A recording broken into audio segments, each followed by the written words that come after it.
Hello दोस्तों, कैसे हैं। मेरा नाम है आशीष कुमार और मेरे चैनल आशीष मैथ बोकारो में आपका स्वागत है।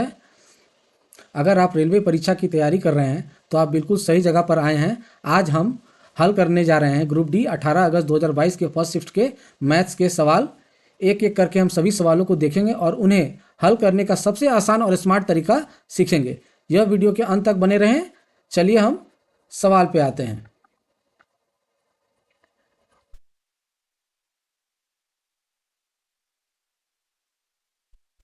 प्रश्न संख्या 1 में दिया गया है root under 1 minus cos theta 1 plus cos theta का मान ज्ञात कीजिए। तो यहाँ देख रहे हैं root under 1 minus cos theta 1 plus cos theta है। इसको अगर रैशनलाइजेशन करेंगे 1 माइनस कॉस थीटा से 1 माइनस कॉस थीटा से तो ये हो जाएगा A plus B A minus B यानी A square minus B square. तो नीचे हो जाएगा ए स्क्वायर माइनस बी यानी A square minus B square यानी कॉस स्क्वायर हो जाएगा थीटा।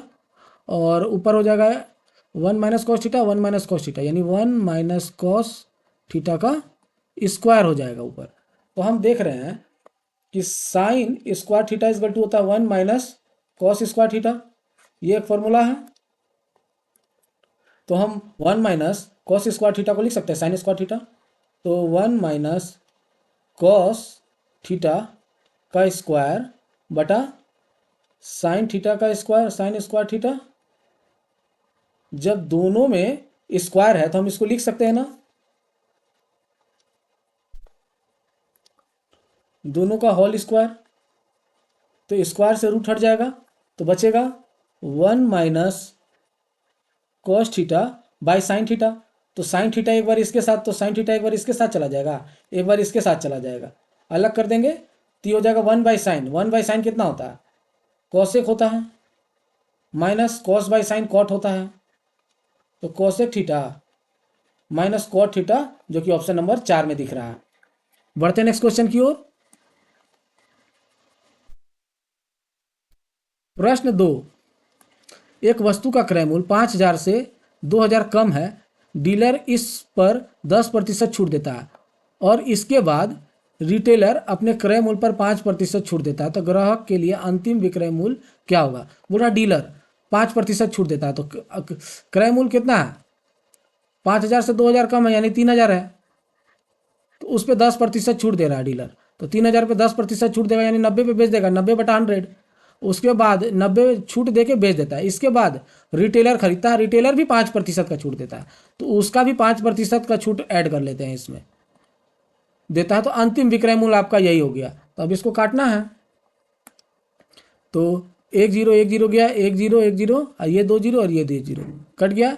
9 पचे 45, 9 9 81 4 85 इंटू 3, यहाँ 5 3 15, 5 3 15 1 16, 8 3 24 1 25 65 जो कि हमको ऑप्शन नंबर 2 पे दिख रहा है। बढ़ते हैं नेक्स्ट क्वेश्चन की ओर। प्रश्न संख्या 3, यदि 3 संख्याओं का अनुपात दिया हुआ है, उनके वर्गों का योग है तो उन संख्याओं का गुणनफल ज्ञात कीजिए। तो 3 संख्या का अनुपात दिया हुआ है तो इसको 5x मान लेते हैं, इसको 6x और इसको 8x, यही अनुपात है। बोल रहा है इनके वर्गों का योग यानी दोनों सबका वर्ग करते हैं तो 25x स्क्वायर हो जाएगा, इसका स्क्वायर करेंगे तो प्लस इसका 36x स्क्वायर हो जाएगा प्लस 8 8 64x स्क्वायर हो जाएगा। तो ये हो जाएगा 1250। वर्गों का योग 1250 है, यही तो बोल रहा है। तो बोल रहा है उसका गुणनफल ज्ञात कीजिए। तो पहले x का मान निकाल लेते हैं। 64 36 100 125 125 x square is equal to 1250। 125 125 दाहिया तो x square is equal to 10 है तो x इज इक्वल टू √10 हो जाएगा। तो अब हमको बोल रहा है कि इसके गुणनफल निकालना है, उन संख्याओं का गुणनफल। मतलब 5x into 6x into 8x, तीनों को गुना कर देंगे तो 8 पचे 40 और 40 6 चौके 24, 240 एक्स क्यू हो जाएगा। 240 एक्स क्यू तो 240 और एक्स क्यू का मतलब √10 का क्यू हो जाएगा। तो 240 इंटू 10 इंटू √3 हो जाएगा 10 का क्यू। तो ये हो जाएगा 2400 √3 जो कि हमको √10, यहाँ गलती की है, √10 हो जाएगा, 10 √10 हो जाएगा तो ये भी 10। तो 2400 √10 जो कि ऑप्शन नंबर 1 में दिख रहा है। बढ़ते हैं नेक्स्ट क्वेश्चन की ओर। प्रश्न संख्या 4 में निम्नलिखित लाइन ग्राफ का ध्यानपूर्वक अध्ययन कीजिए और उसके आधार पर पूछे गए प्रश्न का उत्तर दीजिए। ग्राफ का विवरण है, यदि ग्राफ एक कंपनी द्वारा 2012 और 2017 में बेची गई साइकिलों की संख्या हजार में दर्शाता है, तो हम ग्राफ हम यहाँ नहीं ले पाए, हम इसका डाटा ले लिए हैं। तो डाटा दिया हुआ है, तो 2012-17 तक बेची गई साइकिलों की संख्या हजार में दिया गया है। तो सवाल है 2013 में बेची गई साइकिलों की संख्या 2017 में बेची गई साइकिलों की संख्या का लगभग कितना है। तो 2013 और 2017, तो 13 में कितना है 45,000 और 17 में 90,000। तो बोल रहा 13 में बेची गई साइकिलों की संख्या 17 में बेची गई साइकिलों की संख्या का आधा है, यानी 50% होगा। और क्या होगा, तो आधा है तो 50% होगा। सिंपल है। बढ़ते हैं नेक्स्ट क्वेश्चन की ओर।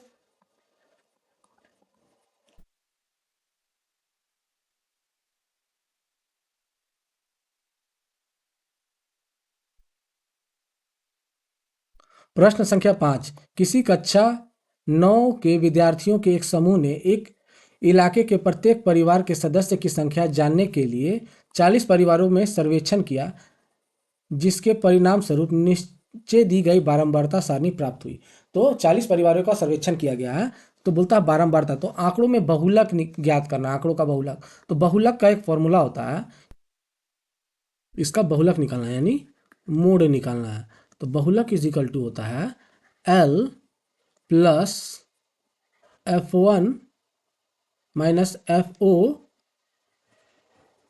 By 2F1 minus FO minus F2 into H। तो हमको पता है ये बारंबारता देखेंगे तो सबसे अधिक बारंबारता किसका है, 12 है। सबसे अधिक बारंबारता वालों को बहुलक वर्ग बोलते हैं, बहुलक वर्ग बोलते हैं। बहुलक वर्ग जो है, तो L क्या होता है, बहुलक वर्ग का निचली सीमा होता है, यानी L इज इक्वल टू 6 हो जाएगा। निचला सीमा क्या है, ये निचला सीमा होता है। और F1 जो है ना, बहुलक वर्ग की बारंबारता होता है, यानी बारंबारता F1 इज इक्वल टू 12 हो जाएगा, 12 है बारंबारता। और FO जो है ना, बहुलक वर्ग का पहले वाली बारंबारता होता है, यानी पहले वाली बारंबारता बहुलक वर्ग ये है 12 है, तो बहुलक वर्ग का पहले वाली बारंबारता यानी 8 हो जाएगा। उसी तरह F2 जो है बहुलक वर्ग की बाद की बारंबारता, यानी ये वाला हो जाएगा 6। तो L जो बहुलक वर्ग का निचला सीमा होता है, तो बहुलक वर्ग जो है ये है सबसे बड़ा वाला बहुलक वर्ग होता है, तो L बहुलक वर्ग की निचली सीमा है, तो ये हो जाएगा 6। निचली सीमा 6 और 8 है, निचली सीमा 6 होगा। F1 बहुलक वर्ग होता है, यानी बहुलक वर्ग कितना है, बारंबारता बहुलक वर्ग की तो 12 है, तो F1 हो जाएगा FO बहुलक वर्ग के पहले वाली बारंबारता, यानी बहुलक वर्ग 12 है, उसका पहले वाला बारंबारता क्या 8 हो जाएगा, और F2 उसके बाद वाला यानी 6 हो जाएगा।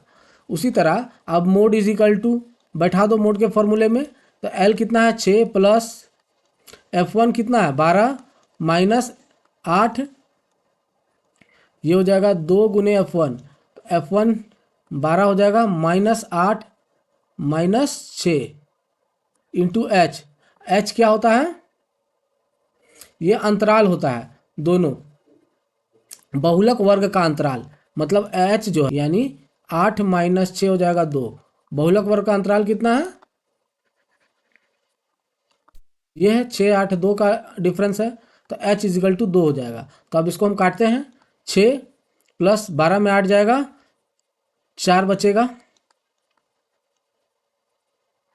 ये 12 दूनी 24 में 8 जाएगा 16 में 6 जाएगा 10 इंटू 2, 2 से जाएगा 5 बार में, तो ये हो जाएगा 6 प्लस 4/5, 4/5 है, तो ये 5 चौके 20 5 अठी 40 6.08 हो जाएगा, जो कि ऑप्शन नंबर 1 में दिख रहा है। इसको कुछ नहीं करना था, ये समझना था। इसको एक बार और फिर से बता देते हैं।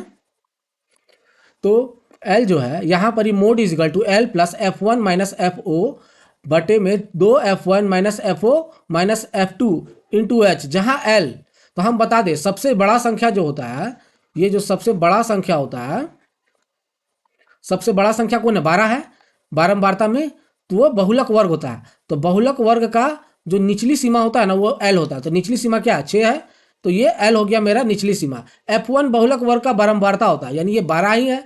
F1 क्या है? बारंबारता 12 है। FO जो है ना बहुलक वर्ग का पहले वाली बारंबारता होता है, यानी इसका पहले वाला बारंबारता कौन है? 8 है। ये कौन है? FO है।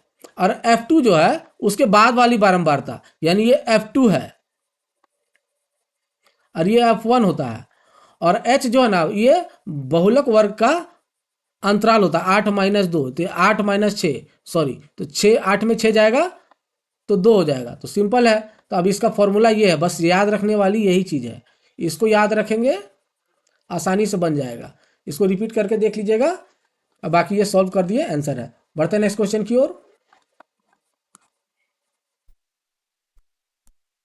प्रश्न संख्या 6 में एक मोटर कार 60 किलोमीटर प्रति घंटा की चाल से चलना शुरू करती है और प्रत्येक 2 घंटे बाद इसकी चाल में 15 किलोमीटर प्रति घंटा वृद्धि है, तो 360 किलोमीटर दूरी तय करने में क्या समय लगेगा? तो प्रत्येक 2 घंटे कितना? 60 किलोमीटर प्रति घंटा है। जाना कितना है? टोटल 360 किलोमीटर जाना है। तो हम देख रहे हैं प्रत्येक 2 घंटा में 15 किलोमीटर बढ़ रहा है। तो पहले 60 का स्पीड से चलेगा 2 घंटा तक, 60 दूना 120, 120 तक तो जाएगा ही, 120 किलोमीटर तक। उसके बाद यहाँ से चलना शुरू किया, यहाँ पहुँचने के बाद इसका चाल 15 किलोमीटर बढ़ जाता है। तो अब 60 की जगह प्लस 15 75 किलोमीटर प्रति घंटा हो गया इसका चाल। अब 75 किलोमीटर चाल के बाद प्रत्येक 2 घंटा में फिर 75 के हिसाब से 2 घंटा चलेगा। तो 75 दूना 150, तो अब 150 किलोमीटर फिर से चलेगा। तो 150 किलोमीटर यहाँ तक गया। तो टोटल कितना चला? 120 और 150, 270 चल गया टोटल। अभी तक 270, यहाँ तक 270 चला है। अब अगला कितना चलेगा? अब अगला 2 घंटा चलेगा। अब चूंकि अगला 75 के हिसाब से 2 घंटा चल चुका है, अब फिर 15 किलोमीटर बढ़ जाएगा, तो अगला बार 90 हो जाएगा। अब फिर 2 घंटा चलेगा, तो 90 के हिसाब से 2 घंटा चलेगा। तो 9 दूनी 18, 180 किलोमीटर चलेगा। यहाँ पर शेष 270 है और टोटल 360 है और 370 यहाँ तक चल चुका है, यानी 270 में 360 घटाएंगे 0, 90 हो जाएगा। यानी अब 90 किलोमीटर बचा है। तो 2 घंटा तो नहीं चलेगा पूरा पूरी, अब 90 के चाल से चलेगा। अब लास्ट जो है 2 घंटा 90 के चाल से चलेगा, अंतिम 2 घंटा 90 के चाल से चलेगा। 2 घंटा 90 किलोमीटर प्रति घंटा के चाल से चलेगा। चूंकि 90 किलोमीटर ही बचा हुआ है, तो 1 घंटा में ही तय कर लेगा 90। तो समय इजगल टू दूरी बटा चाल, दूरी 90 बचा है और चाल भी 90 है, तो 1 घंटा में तय कर लेगा। तो बोल रहा है कितना समय लगेगा? पहले 120 में 2 घंटा लगा, पहला 120 में 2 घंटा लगा, फिर 150 में फिर 2 घंटा लगा, और फिर लास्ट का 1 घंटा चला, यानी 2 + 2 + 1, ये हो जाएगा 5 घंटे का समय लगा, जो कि ऑप्शन नंबर इसमें दिख रहा है। बढ़ते नेक्स्ट क्वेश्चन की ओर।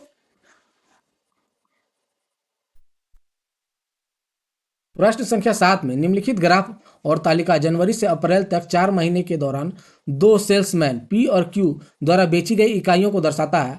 ग्राफ एवं तालिका का अध्ययन करें और पूछे गए प्रश्न का उत्तर दें। तो तालिका का विवरण पी क्यू द्वारा की गई माहवार बिक्री, तो पी द्वारा बेची गई इकाई, क्यू द्वारा बेची गई इकाई दिया गया है। बोल रहा 4 महीने के दौरान पी और क्यू द्वारा बेची गई कुल इकाई का क्रमशः अनुपात क्या होगा? यानी 1, 2, 3, 4, चारों का पूछ रहा, तो जोड़ देते हैं अनुपात। 0 हो जाएगा पी का, और 8, 3, 11, 11, 5, 16, 16, 9, 25। क्यू का हो जाएगा 0, 6, 4, 10, 7, 17, और 17, 6, 23। ये हो जाएगा। अनुपात निकाल दो दोनों का, 0, 0 कट गया, 25:23 हो जाएगा पी क्यू का अनुपात, जो कि ऑप्शन नंबर 1 में है। बढ़ते नेक्स्ट क्वेश्चन की ओर।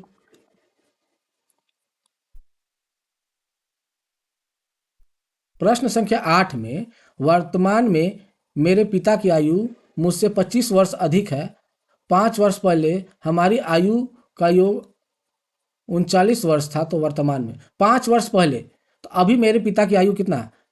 मेरी आयु से 25 वर्ष अधिक है, तो मेरी आयु x है, मेरी आयु x है, और फादर की आयु x + 25 है अभी। लेकिन 5 वर्ष पहले 39 था। तो हम देख देते हैं, 5 वर्ष पहले 2 लोगों की आयु 39 थी, तो 5 वर्ष बाद दोनों 5-5 साल बढ़ेगा, तो 10 साल हो जाएगा। तो 39, 10, 49 हो जाएगा। क्योंकि अब उसका 49, दोनों की आयु 49 है, और अब दोनों का योग कितना है, 2x प्लस 25 इजगल टू 49 हो जाएगा।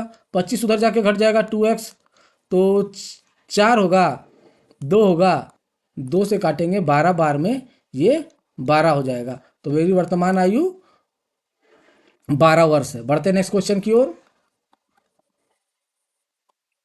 प्रश्न संख्या 9 में एक टेलीविजन की कीमत प्रिंटर की कीमत से 35,000 कम है। यदि प्रिंटर की कीमत टेलीविजन की कीमत से दोगुना है तो टेलीविजन का कीमत क्या होगा? तो टेलीविजन का कीमत हो जाएगा 35 ही हो जाएगा। कैसे? क्या है कि प्रिंटर का कीमत जो है ना टेलीविजन की कीमत से दुगना है, इससे दुगना है तो ये 2:1 हो जाएगा। और चूंकि इससे कितना कम है तो बोल रहा है 35,000 कम है, तो 35,000 कम है। तो एक के लिए 35,000, दोनों का डिफरेंस कितना है? एक।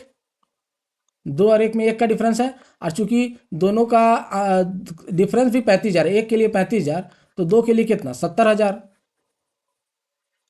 तो टेलीविजन का कीमत 1 है तो ये हो गया टेलीविजन, अब पी हो गया प्रिंटर, यानी टेलीविजन का 35,000 और 70,000। तो यहाँ टेलीविजन का कीमत पूछा तो 35,000 ही होगा। बढ़ते नेक्स्ट क्वेश्चन की ओर। प्रश्न संख्या 10, यदि x और y संख्या इतना के ऐसे दो अंक हैं कि यह संख्या 90 से विभाज्य है तो x और y का मान ज्ञात कीजिए।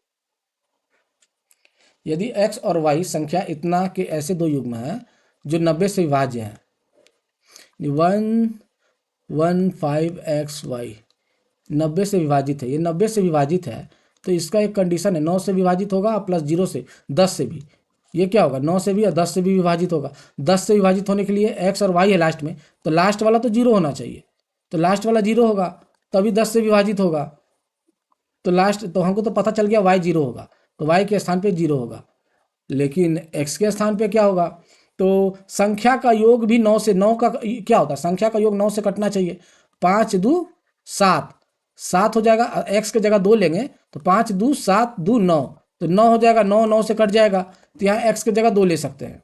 तो यहाँ x तो बोल रहा है x और y का मान ज्ञात कीजिए, तो x और y, तो y की जगह पे 0, x की जगह पे 2, तो x प्लस y का मान तो 2 ही होगा, 2 प्लस 0 2 ही हो जाएगा, तो ऑप्शन नंबर 1। बढ़ते हैं नेक्स्ट क्वेश्चन की ओर। प्रश्न संख्या 11, 10 सभाज्य संख्याओं के किसी समुच्चय का महत्तम समापवर्तक, तो सभाज्य संख्या जो भी हो उसका महत्तम समापवर्तक 1 होता है। जैसे 2 3, ये क्या है? सभाज्य संख्या है। अब 2 4 ले लेंगे तो सभाज्य संख्या नहीं होगा, क्योंकि 2 से 4 कट रहा है, कटना नहीं चाहिए। चाहे 4 8 भी नहीं होगा या 4 10 भी नहीं होगा, क्योंकि दोनों 2 से कट रहा है, किसी से कटना नहीं चाहिए। तो सभाज्य संख्या का मौसो 1 होता है। तो मौसो पूछा है, सिंपल है, कंडीशन है ये, सभाज्य संख्या यानी को प्राइम का कंडीशन है कि मौसो 1 होता है, तो 1 ही होगा। बढ़ते हैं नेक्स्ट क्वेश्चन की ओर। प्रश्न संख्या 12, उस त्रिभुज का क्षेत्रफल ज्ञात कीजिए जिसकी भुजा 12 14 और 16 है। तो विषमबाहु त्रिभुज दिख रहा है, 12 14 16, तो हम जानते हैं ना विषम, तो S इजिकल टू, पहले हीरो का सूत्र से निकालते हैं, a plus B plus C by 2, यानी 16 14 30 12 42 बाई 2, तो हो जाएगा 21। तो हमको पता है area of triangle root under s into S minus A, S minus B और s माइनस सी होता है। तो निकालेंगे s कितना निकला है? 21 निकला ना। s माइनस ए, 21 में a घटेगा यानी 12 घट जाएगा, तो 12 घटा तो 9 बचेगा। s माइनस बी 14 घट जाएगा तो 7 बचेगा। s माइनस सी 16 घटेगा तो 5 बचेगा। तो हमको दिख रहा है, अब 21 को तोड़ेंगे, 7 इंटू 3 में 9, 7 इंटू 5, तो 9 का 3 निकलेगा और 2 7 का 1 7 निकल जाएगा, बाकी 5 तिहाई 15 अंदर रह जाएगा, तो 7 तिहाई 21 रूट 15, जो कि दिख रहा है हमको ऑप्शन नंबर 4 में। बढ़ते हैं नेक्स्ट क्वेश्चन की ओर।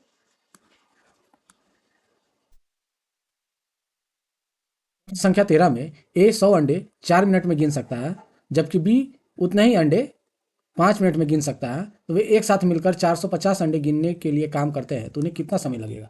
तो हमको दिख रहा है 100 अंडे 4 मिनट में, तो और उतने ही, यानी ए जो है ना 100 अंडे 4 मिनट में करता है। अब बी उतना ही अंडे, मतलब 100 अंडे 5 मिनट में करता है। तो दोनों मिलके कितना करेगा? तो दोनों का 4 5 कैल्शियम लेंगे तो 20 होगा। 4 पचे 20, 5 चौके 20। तो दोनों मिलके इस दोनों का एक का 5 है, एक का 4 है, तो 5 4 9 करेगा। टोटल 20 है, तो 20/9 मिनट में काम पूरा होगा। दोनों मिलकर 20/9, मतलब दोनों मिलकर 100 अंडे 20/9 मिनट में कंप्लीट करेगा गिन के। दोनों मिलके 20/9 मिनट में करेगा। तो 100 अंडे 20/9 मिनट में, तो मेरे पास टोटल 450 अंडे हैं।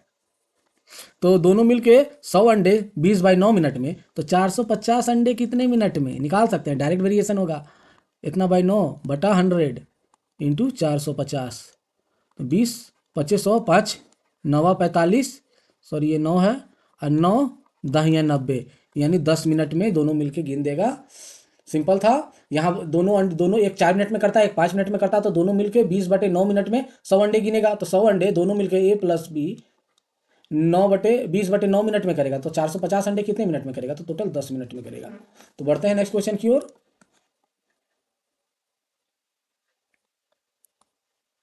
प्रश्न संख्या 14 में दिया गया 2.666 और 2.777 को निरूपित करें। तो ये सिंपल है। 2.666 का मतलब होता है 0.6 पे एक रिंग, प्लस 2.777 हो जाएगा 7 पे एक रिंग।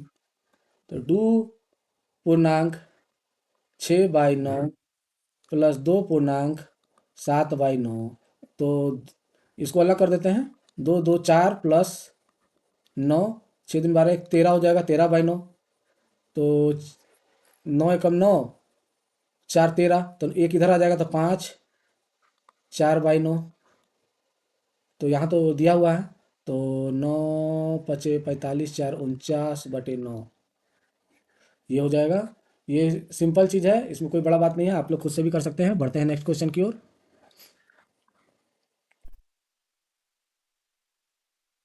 15 निम्नलिखित का मान ज्ञात कीजिए। तो 5 का क्यू, 5 पे 4 और 5 पे 2। हमको पता है ए पे पावर एक्स हो इंटू ए पे पावर वाई हो, तो अगर गुना है तो पावर जुड़ जाता है, ए पे पावर एक्स प्लस वाई हो जाता है। तो यहाँ 5 पे पावर 3, 5 पे पावर 4, 5 पे पावर 2, तो 5 पे पावर 3 प्लस 4 प्लस 2 हो जाएगा।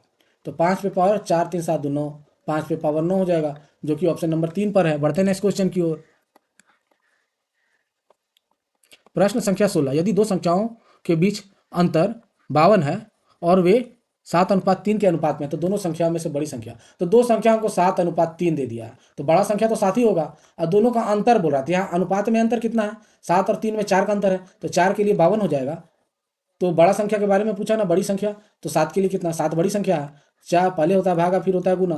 तो 7 4 से काटेंगे, 13 चौके 52, और फिर गुना करेंगे, यानी 13 × 7, तो 13 सते 51 हो जाएगा, जो कि ऑप्शन नंबर 4 पे दिख रहा है। बढ़ते हैं नेक्स्ट क्वेश्चन की ओर। प्रश्न संख्या 17, समीकरण x² - 12x प्लस के इजगल टू 0 के मूल में से एक मूल 3 है, तो दूसरा मूल क्या होगा? तो हम देख रहे हैं एक मूल 3 है, तो हमको पता है अल्फा प्लस बीटा दोनों मूलों का योग होता है -b/a, और अल्फा इंटू बीटा दोनों मूलों का योग होता है c/a, गुणनफल होता है c/a। तो योग होगा -b/a, गुणनफल होगा c/a। तो एक मूल तो दिया हुआ है, तो मान लेते हैं अल्फा दिया हुआ है, अल्फा 3 हो जाएगा, plus beta minus B, B की जगह पे -12 है, तो माइनस बी, तो -12 हो जाएगा बाई ए की जगह पे एक्स पे 1 हो जाएगा। तो 3 प्लस बीटा, तो माइनस माइनस प्लस हो जाएगा, तो 12 हो जाएगा। तो ये 3 उधर चला जाएगा, तो बीटा इजिकल टू 9 हो जाएगा। तो हमको अल्फा पता था ना, कितना है 3, और बीटा निकला 9, तो बोल रहा है दूसरा मूल ज्ञात कीजिए, यही है दूसरा मूल 9। बढ़ते नेक्स्ट क्वेश्चन की ओर। प्रश्न संख्या 18 में यदि 9:12 समानुपात 12:x और 28:42 समानुपात 42:y है, तो x प्लस वाई का बोल रहा है। तो हम लोग क्या करें, इसका एक ट्रिक है, हम लोग इसको यूज कर सकते हैं। जब इस तरह दिया हो अनुपात, तो ये अंदर अंदर वाला को बाहर बाहर वाला को गुना कर देते हैं, तो हो जाएगा 9:x, 9 × x इजिकल टू 12 × 12 हो जाएगा। उसी तरह इसके साथ भी वही करेंगे, अंदर अंदर और बाहर बाहर वाला को। तो 28 × y इजिकल टू 42 × 42। तो 3 से काटेंगे अब इसको, 3 × 9, 3 चौके 12, 3 चौके 12, तो ये x इजिकल टू 4 चौके 16 हो जाएगा। उसी तरह 7 चौके 28 और 7 छक 42, 2 से काटेंगे 2 बार में, 2 से 3 बार में, 2 से काटेंगे 21 बार में, 21 तिहाई 63, यानी y इजिकल टू 63 निकल जाएगा। x equal to 16, y equal to 63, तो हमको निकालना क्या है 2x प्लस वाई, तो 16 2x हो जाएगा, 16 दूनी 32 प्लस 63, यानी 3 2 5 6 3 9, 95 हो जाएगा, जो कि ऑप्शन नंबर 4 पे है। बढ़ते हैं नेक्स्ट क्वेश्चन की ओर। प्रश्न संख्या 19 में ए और बी समीकरण इतना के मूल हैं, ए बी क्या है इतना के मूल है, तो एक्स पदों में द्विघात समीकरण ज्ञात कीजिए जिसके मूल इतना और इतना है। मतलब ए बी इसका मूल बोल रहा था, इसका मूल निकालेंगे और उसका समीकरण निकालेंगे जिसका मूल इतना और इतना है। तो निकालते हैं, तो x square plus X minus 2 equal to 0, तो हो जाएगा 2x स्क्वायर, यानी X square plus 2x minus 2 equal to 0 हो जाएगा। x कॉमन लेंगे तो x प्लस 2 हो जाएगा, -1 कॉमन लेंगे तो x minus plus 2 equal to 0, x plus 2 x minus 1 equal to 0, तो ये हो जाएगा x इजिकल टू -2 और x equal to 1, x equal to 1, दो मूल निकल गया। तो बोल रहा है दो मूल क्या है, a और b है, यानी a इजगल टू -2 और b इजगल टू 1, तो दोनों मूल निकल गया। अब बोल रहा है ऐसा समीकरण निकालो जिसका मूल 1/a प्लस 1/b या a इंटू बी है। तो ये दो मूल दिया हुआ है, इसका समीकरण निकालने बोल रहा है। तो जिस तरह समीकरण से मूल निकाले इसका उल्टा निकाल देते हैं। तो इसका मूल क्या है, तो 1/a, तो 1/a, a कितना है -2, यानी 1/-2 प्लस 1/1, तो 1 ही हो जाएगा। और ये हो जाएगा a यानी -2 इंटू बी, 1 ही है। तो इसका हो जाएगा, इसका तो एक ही हो जाएगा, 2 एकम 2 घट जाएगा, तो 1/2 बचेगा, 1/2, और ये हो जाएगा -2। तो एक मूल 1/2 है, एक मूल 2 है। तो हम इसको अगर x इजगल टू इतना और x इजगल टू इतना समीकरण निकालना हो तो हम क्या करेंगे, उल्टा चलेंगे। तो x इजगल टू इतना है तो 2 इधर चला जाएगा, तो 2x इजगल टू 1 हो जाएगा, और इसका हो जाएगा x इजगल टू -2, तो 2x -1 इजगल टू 0, और ये हो जाएगा x -2 इजगल टू 0। तो इसका समीकरण बना सकते हैं ना, सीधे इसका उल्टा चलेंगे तो 2x प्लस 1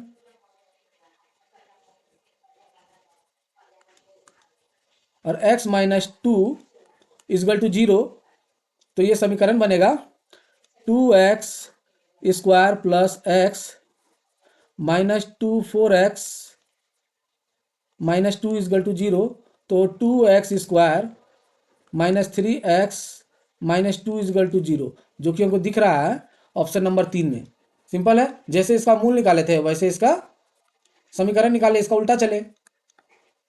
ये सिंपल तरीका है बनाने का। बढ़ते नेक्स्ट क्वेश्चन की तरफ। प्रश्न संख्या 20 में दी गई आकृति में ए बी पैरेलल क्यूपी है, ए बी जो है ना पैरेलल है क्यूपी के, तो ए बी एक्स है और पी क्यू एक्स प्लस 10 है, आर बी 1/2 है और बी पी एक्स प्लस 1 है, बी पी एक्स प्लस 1 है, तो पी क्यू ज्ञात करने बोल रहा पी क्यू क्या होगा। तो हम एक चीज़ देख सकते हैं, अगर ए बी और क्यू पी अगर पैरेलल है तो ये एंगल बराबर होगा, चूंकि दोनों एक ही रेखा पे है, और प्लस ये तो दोनों का कॉमन एंगल है। तो हम देख सकते हैं त्रिभुज A R B, A R B समरूप है त्रिभुज क्यू आर पी के, चूंकि दोनों का एक भुजा बराबर है, एक कोण दोनों में कॉमन है, एक भुजा एक कोण, और चूंकि दोनों दूसरा भुजा पैरेलल है, तो ए आर बी और क्यू आर पी समरूप त्रिभुज हो जाएगा। तो समरूप त्रिभुज की भुजाएं अनुपातिक होती है, मतलब हम लिख सकते हैं ए बी और बी आर बराबर होगा क्यू पी पी आर। तो ए बी कितना है, A B is equal to X है और बी आर x/2 है, तो x इधर हो जाएगा, 2 ऊपर चला जाएगा कूद के, x/2 ऊपर चला जाएगा, is equal to Q P कितना है, x प्लस 10 है, और पी आर कितना है, P R is equal to हो जाएगा x/2 प्लस और x/2 और x प्लस 1, तो ये एलसीएम हो जाएगा 2, और 2x x 3x हो जाएगा, प्लस टू हो जाएगा। तो 3x plus two by two, तो टू जो है ऊपर ऊपर चला जाएगा कूद के, तो ये टू कट गया, ये x कट गया। तो हम देख सकते हैं कि ये इधर चला जाएगा, 3x plus two is equal to X plus 10 है, तो ये x इधर चला जाएगा, तो 3x में x घट जाएगा तो 2x बचेगा, ये 8 हो जाएगा, 2 चौके 8, यानी x इज इक्वल टू 4 हो रहा है। तो हमको बोल रहा है P Q, P Q, P Q मतलब ये, तो ये कितना है, x प्लस 10 है, तो x प्लस 10 है। तो हम देख रहे हैं 4 प्लस 10, x तो 10 निकला ना, तो ये हो जाएगा 14, लेकिन यहाँ पर 18 दिया हुआ है, यहाँ कुछ एरर है गाइस, हम को होगा 14 ही होगा, हम इसको फाइंड आउट करेंगे। बढ़ते हैं नेक्स्ट क्वेश्चन की ओर। प्रश्न संख्या 21, 0.0486 भागा 0.002, ये पॉइंट हटेगा, ऊपर 3 जीरो जाएगा, ये 4 पॉइंट के बाद है, नीचे 4 जीरो आएगा, कुछ नहीं है, 3 जीरो से 3 जीरो गया, नीचे 1 जीरो अभी भी बचा हुआ है, तो 2 से काटेंगे, 2 चौके 8, सॉरी 2 दूना 4, 2 चौके 8, 2 तिहाई 6, यानी 24.3 हो जाएगा, जो कि दिख रहा है ऑप्शन नंबर 1 में। बढ़ते हैं नेक्स्ट क्वेश्चन की ओर। प्रश्न संख्या 22, एक ट्रक 60 किलोमीटर प्रति घंटा की चाल से शहर पी से क्यू की तरह यात्रा करता है और उसी मार्ग में 100 किलोमीटर प्रति घंटा की चाल से पी तक वापस लौटता है, तो यात्रा का औसत चाल इस हम जानते हैं ना, औसत चाल equal to 2ab, a plus B होता है, जहाँ a पहला वाला चाल, अभी दूसरा वाला चाल होता है, a पहला वाला चाल, तो औसत चाल इजगल टू 2 इंटू 60 इंटू 100 बटा 60 इंटू 100, 60 प्लस 100 यानी 160 हो जाएगा, जीरो जीरो गया, 2 8 16, 4 दूनी 8, 4 से 25 बार में 100 कटेगा, 2 से 3 बार में 25 तिहाई 75 किलोमीटर प्रति घंटा हो जाएगा इसका औसत चाल।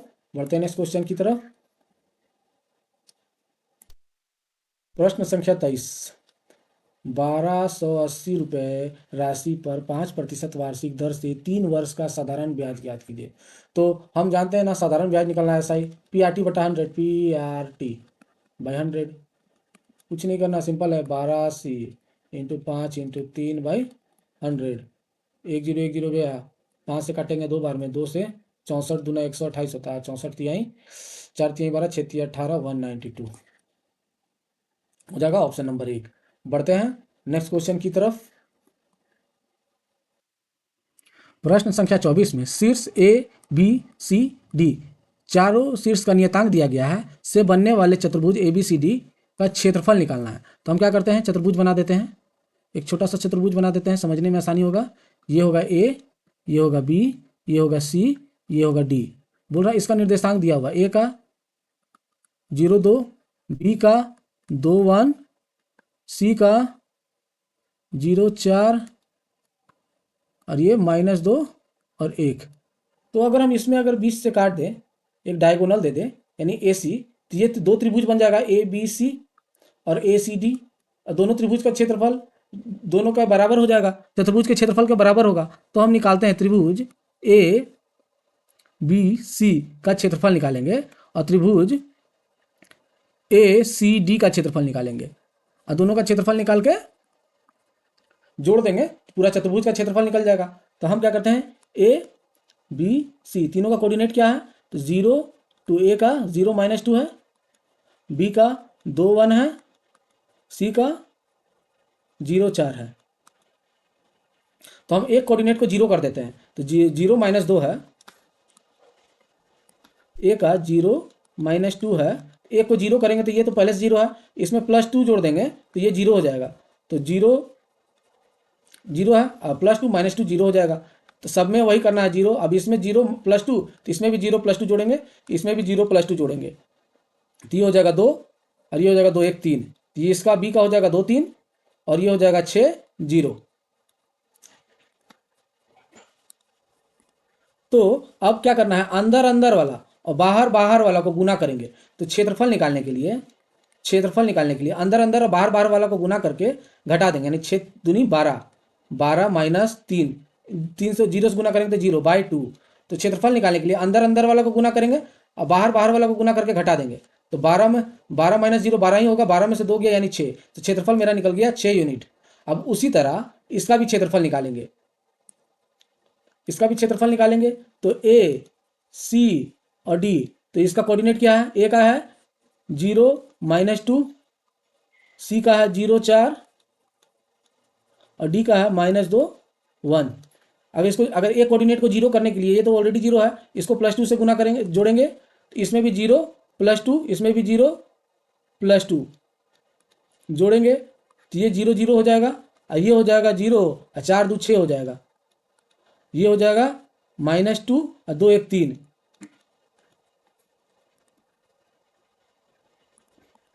तो अंदर अंदर वाला को और बाहर बाहर वाला को गुना करके घटा देंगे तो क्षेत्रफल निकल जाएगा। तो क्षेत्रफल निकल जाएगा तो मेरा अंदर अंदर वाला को गुना करेंगे, बाहर बाहर को 3 को 0 से गुना करेंगे 0 ही होगा, -6 दूनी 12 यानी -12 हो जाएगा। तो plus minus minus minus plus ही हो जाएगा /2, तो प्लस ही हो जाएगा, माइनस माइनस यानी 12/2, यानी ये भी 6 यूनिट हो जाएगा। तो हमको दोनों त्रिभुज का क्षेत्रफल निकल गया। त्रिभुज ABC और त्रिभुज ACD, ये त्रिभुज और ये त्रिभुज, अब दोनों का क्षेत्रफल 6 है, इसका भी 6 है, इसका भी 6 है, तो टोटल क्षेत्रफल 12 हो जाएगा। यानी चतुर्भुज ABCD का क्षेत्रफल 12 हो गया, जो कि ऑप्शन नंबर 3 पर है। इस तरह करके निकालेंगे, आसानी से निकल जाएगा। और क्षेत्रफल निकालने का ये तरीका ध्यान दीजिएगा, ये बहुत आसान है, फॉर्मूला पे निकालिएगा, बहुत लंबा जाएगा। बढ़ते हैं नेक्स्ट क्वेश्चन की ओर। प्रश्न संख्या 25, 2 डिब्बों में 7:5 के अनुपात में चॉकलेट है।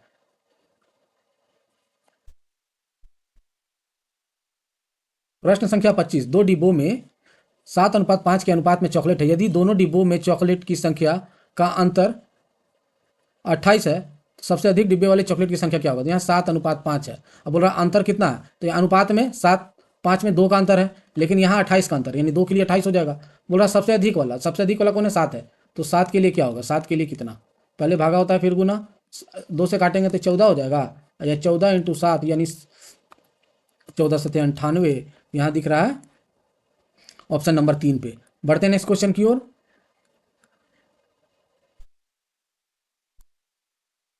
प्रश्न संख्या 26 में किसी रियासती बिक्री में 10,490 के अंकित मूल्य पर एक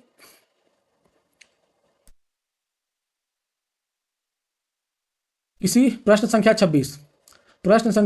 26 किसी रियासती बिक्री में 10,490 के अंकित मूल्य वाली एक साड़ी अब 9,441 में बेची जाती है। तो साड़ी पे दिया गया छूट, तो छूट बोल रहा है, तो अंकित मूल्य कितना है 10,490 और अभी बेच कितना में रहे हैं 9,441। घटा लेते हैं कितना छूट मिला है, 10 में 1 गया 9 बचेगा, और 8 में 4 गया 4 बचेगा, 0 और 1 बचेगा, यानी 149 रुपया का छूट दे रहा है। छूट कितना का दे रहा है, सॉरी 149 बोल रहे हैं, 1049। तो 1049 का छूट दे रहा है। तो प्रतिशत निकालने का फॉर्मूला है छूट इंटू 100 बटा अंकित मूल्य को नीचे लिखेंगे 10,490, तो 0 0 गया, ये गया, लगभग 10% का छूट दे रहा है। सिंपल था। बढ़ते नेक्स्ट क्वेश्चन की ओर। प्रश्न संख्या 27, उस संख्या का चयन कीजिए जो श्रेणी में प्रश्न चिन्ह वाट के स्थान पे आएगा। यहाँ देख रहे हैं श्रेणी में क्या आ रहा है, 0 से 2 हो गया, 2 से 6 4 बढ़ गया, अब 12 हो गया यानी 6 बढ़ गया, 8 हो गया, तो अगला बार क्या होगा 2 4 6 8, तो अगला बार 10 होगा, यानी 20 10 30 हो जाएगा, जो कि ऑप्शन नंबर 2 पे दिख रहा है। बढ़ते हैं नेक्स्ट क्वेश्चन की ओर।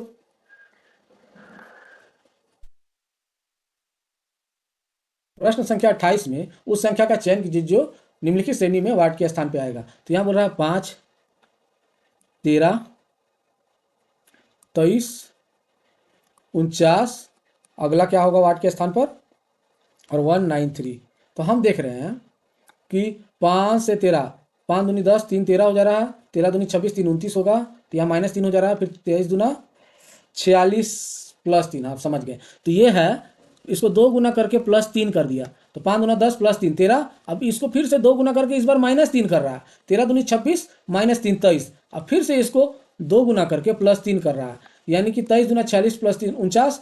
और इसको 2 गुना करके फिर -3 करेगा, एक बार +3 एक बार -3 एक बार +3 फिर से -3, तो 49 दूना 98 हो जाएगा, 3 घटेगा तो 95 हो जाएगा, जो कि हमको दिख रहा है ऑप्शन नंबर 1 में। बढ़ते नेक्स्ट क्वेश्चन की ओर। तो ये था आखिरी क्वेश्चन। इस तरह के सॉल्यूशन के लिए मेरे साथ जुड़े रहें। मेरा नाम है आशीष कुमार, और मेरे पीडीएफ के अपडेट के लिए आप मेरे टेलीग्राम चैनल आशीष मैथ बोकारो से जुड़ सकते हैं। धन्यवाद।